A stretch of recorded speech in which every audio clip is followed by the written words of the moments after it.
माळशिरस पोलिसांचा route march. Malshiras police ठाण्याच्या वतीनं आज आगामी गुढीपाडवा, रमजान ईद, रामनवमी, हनुमान जयंती, महावीर जयंती सणाच्या उत्सव अनुषंगानं माळशिरस शहरात शांतता व सुव्यवस्था अबाधित राहण्यासाठी माळशिरस पोलीस ठाणे हद्दीतील व माळशिरस शहरातून आमिर हॉटेल, हनुमान चौक, नगरपंचायत कार्यालय, सराफ गल्ली, शिवाजी चौक, माऊली चौक, अहिल्या चौक ते पोलीस ठाणे अशा प्रमुख मार्गाने पोलिसांनी रूट मार्च काढला. तसेच माळशिरस पोलीस ठाणे येथील समोरील मैदानावर दंगा काबूची रंगीत तालीम घेण्यात आली. सदर रूट मार्चमध्ये 3 पोलीस अधिकारी, 20 पोलीस अंमलदार, 30 होमगार्ड सहभागी झाले होते.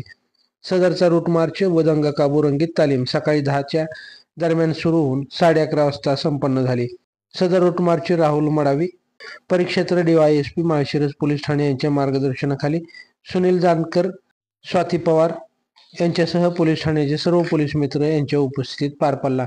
लाईव्ह महाराष्ट्र झोन न्यूजसाठी माळशिरस तालुका प्रतिनिधी अनिल खंडागळे. ताज्या घडामोडी जाणून घेण्यासाठी लाईव्ह महाराष्ट्र झोन न्यूजच्या यूट्यूब चॅनलला सबस्क्राईब करा, तसेच बेल आयकॉनला क्लिक करा.